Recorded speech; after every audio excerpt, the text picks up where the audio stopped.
आप सभी को प्रणाम। सामूहिक स्वाध्याय का समय हो गया है। सभी शांतचित्त होकर बैठें, दोनों हाथ गोद में, नेत्र बंद। गायत्री महामंत्र हमारे साथ साथ स्वस्वर दोहराएं। ओम भूर्भुवः स्वः तत्सवितुर्वरेण्यं भर्गो देवस्य धीमहि धियो यो नः प्रचोदयात्। हमारा युग निर्माण सत्संग संकल्प।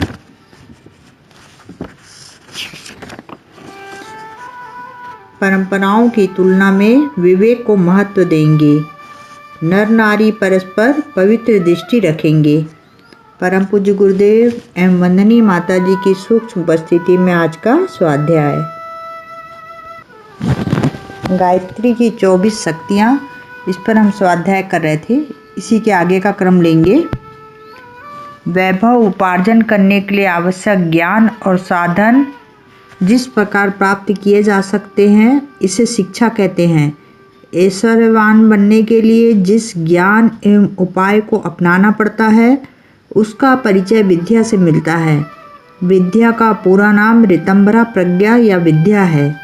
इसका ज्ञान पक्ष योग और साधन पक्ष तप कहलाता है। योग उपासना है और तप साधना। इन्हें अपनाना परम पुरुषार्थ कहलाता है। अंतराल में प्रसुप्त स्थिति में पड़ी हुई बीज रूप में विद्यमान शक्ति को सक्रिय बनाने में जितनी सफलता मिलती है, वह उतना ही बड़ा महामानव सिद्ध पुरुष, देवात्मा एवं अवतार कहलाता है। ब्रह्म चेतना गायत्री सर्वव्यापक होने से सर्वशक्तिमान है। उसके साथ विशिष्ट घनिष्ठता स्थापित करने का प्रयास साधना कहलाते हैं। इस सानिध्य में प्रधान माध्यम भक्ति है। भक्ति अर्थात भाव संवेदना। भाव शरीरधारियों के साथ ही विकसित हो सकता है। साधना की सफलता के लिए भाव भरी साधना अनिवार्य है। मनुष्य को जिस स्तर का चेतना तंत्र मिला है, उसकी दिव्य शक्तियों को देव काया में प्रतिष्ठापित करने के उपरांत ही ध्यान धारणा का प्रयोजन पूरा हो सकता है। तत्वदर्शियों ने इस तत्व को ध्यान में रखते हुए समस्त दिव्य शक्तियों के स्वरूप मानव आकृति में प्रतिष्ठित किए हैं। यही देवता और देवियां हैं। गायत्री को आद्य शक्ति के रूप में मान्यता दी गई है। निराकार उपासक प्रातः काल के स्वर्णिम सूर्य के रूप में उसकी धारणा करते हैं। आद्य शक्ति गायत्री को संक्षेप में विश्वव्यापी ब्रह्म चेतना समझा जाना चाहिए। उसके असंख्य तरंगे हैं, अर्थात उस एक ही महासागर में असंख्य लहरें उठती हैं। उसके अस्तित्व पृथक पृथक दिखते हुए भी वस्तुतः उन्हें सागर की जलराशि के अंग अव्यय ही माना जाएगा। गायत्री की सहज शक्तियों में जिन 24 की प्रधानता है, वे विभिन्न प्रयोजनों के लिए प्रयुक्त होने वाली शक्ति धाराएं हैं। 24 अवतार, 24 देवता, 24 ऋषि, 24 गीताएं आदि में गायत्री के 24 अक्षरों का ही तत्व ज्ञान विभिन्न पृष्ठभूमियों में बताया समझाया गया है। इन 24 अक्षरों में सन्निहित शक्तियों की उपासना 24 देवियों के रूप में की जाती है। तथ्य को समझने में बिजली के उदाहरण से अधिक सरलता पड़ेगी। बिजली सर्वत्र संव्याप्त ऊर्जा तत्व है। यह सर्वत्र संव्याप्त और निराकार है। उसे विशेष मात्रा में उपार्जित एवं एकत्रित करने के लिए बिजली घर बनाए जाते हैं।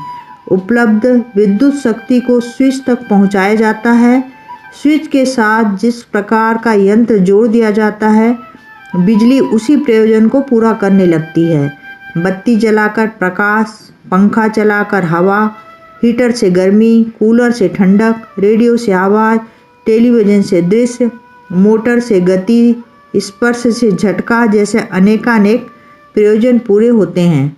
इनका लाभ एवं अनुभव अलग अलग प्रकार का होता है। इन सब के यंत्र भी अलग अलग प्रकार के होते हैं। इतने पर भी विद्युत शक्ति के मूल स्वरूप में कोई अंतर नहीं आता। इन विविधताओं को अनेक प्रयोगों की भिन्नता कहा जा सकता है। आद्य शक्ति गायत्री एक ही है, पर उसका प्रयोग विभिन्न प्रयोजनों के लिए करने पर नाम रूप में भिन्नता आ जाती है और ऐसा भ्रम होने लगता है कि वे एक दूसरे से पृथक तो नहीं हैं। विचारवान जानते हैं कि बिजली एक ही है। उद्देश्यों और प्रयोगों की भिन्नता के कारण उनके नाम रूप में अंतर आता है और पृथकता होने जैसा आभास मिलता है। तत्वदर्शी पृथकता में भी एकता का अनुभव करते हैं। गायत्री की 24 शक्तियों के बारे में ठीक इसी प्रकार समझा जाना चाहिए।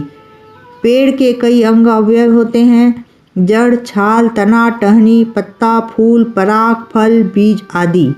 इन सबके नाम, रूप, स्वाद, गंध, गुण आदि भी सब मिलाकर यह सारा परिवार वृक्ष की सत्ता में ही सन्निहित माना जाता है। गायत्री की 24 शक्तियाँ भी इसी प्रकार मानी जानी चाहिए। सूर्य के 7 रंग के 7 अश्व पृथक पृथक निरूपित किए जाते हैं। उनके गुण धर्म भी अलग अलग होते हैं। इतने पर भी वे सूर्य परिवार के अंतर्गत ही हैं। गायत्री की 24 शक्तियों की उपासना को विभिन्न प्रयोजनों के लिए विभिन्न नाम रूपों से किया जा सकता है, पर भ्रम नहीं होना चाहिए कि वे सभी स्वतंत्र एवं विरोधी हैं। उन्हें एक ही काया के विभिन्न अवयव एवं परस्पर पूरक मानकर चलना ही उपयुक्त है। पहला है आद्य शक्ति गायत्री। ब्रह्म एक है, उसकी इच्छा क्रीड़ा कल्लोल की हुई। उसने एक से बहुत बनना चाहा। यह चाहना इच्छा ही शक्ति बन गई। इच्छा शक्ति ही सर्वोपरि है। उसी की सामर्थ्य से यह समस्त संसार बनकर खड़ा हो गया है। जड़ चेतन सृष्टि के मूल में परब्रह्म की जिस आकांक्षा का उदय हुआ उसे ब्राह्मी शक्ति कहा गया। यही गायत्री है। संकल्प से प्रयत्न, प्रयत्न से पदार्थ का क्रम सृष्टि के आदि से बना और अनंत काल से चला आया है। प्रत्यक्ष तो पदार्थ ही दिखता है। सूक्ष्मदर्शी वैज्ञानिक जानते हैं कि पदार्थ की मूल सत्ता अणु संगठन पर आधारित है। यह अणु और कुछ नहीं, विद्युत तरंगों से बने हुए गुच्छक मात्र हैं। यह सूक्ष्म हुआ। उससे गहराई में उतरने वाले तत्वदर्शी अध्यात्मवेता जानते हैं कि विश्वव्यापी विद्युत तरंगे भी स्वतंत्र नहीं, वे ब्रह्म चेतना की प्रतिक्रिया भर है। जड़ जगत की पदार्थ संपदा में निरंतर द्रुतगामी हलचलें होती है। इन हलचलों के पीछे उद्देश्य संतुलन, विवेक, व्यवस्था का परिपूर्ण समन्वय है। इकोलॉजी के ज्ञाता भली प्रकार जानते हैं कि सृष्टि के अंतराल में कोई अत्यंत दूरदर्शी विवेक युक्त सत्ता एवं सुव्यवस्था विद्यमान है। इसी सामर्थ्य की प्रेरणा से सृष्टि की समस्त हलचलें किसी विशिष्ट उद्देश्य के लिए गतिशील रहती हैं। यही आद्य शक्ति है। इसी को गायत्री कहा गया है। साक्षी, दृष्टा, निर्विकार, निर्विकल्प, अविनय, निराकार, व्यापक ब्रह्म की सृष्टि व्यवस्था जिस सामर्थ्य के सहारे चलती है वही गायत्री है। गायत्री त्रिपदा है। गंगा, यमुना, सरस्वती के संगम को तीर्थराज कहते हैं। गायत्री मंत्रराज है।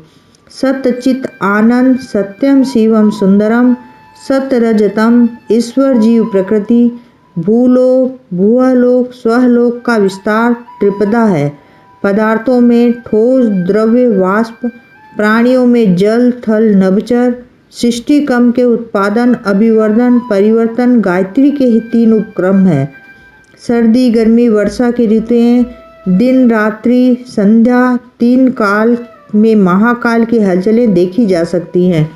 प्राणाग्नि, कालाग्नि, योगाग्नि के रूप में त्रिपदा की ऊर्जा संव्याप्त है। सृष्टि के आदि में ब्रह्म का प्रकटीकरण हुआ। यह ओंकार है। ओंकार के 3 भाग है, अ, उ, म। उसके 3 विस्तार, भूः, भुवः, स्वः। उनके 3 चरण हैं। इस प्रकार शब्द ब्रह्म ही पल्लवित होकर गायत्री मंत्र बना। पौराणिक कथा के अनुसार सृष्टि के आदि में विष्णु की नाभि से उत्पन्न कमल पर ब्रह्मा जी प्रकट हुए। आज का स्वाध्याय यहीं तक। कल हम इसी के आगे का क्रम लेंगे। आप सभी को पुनः प्रणाम। धन्यवाद।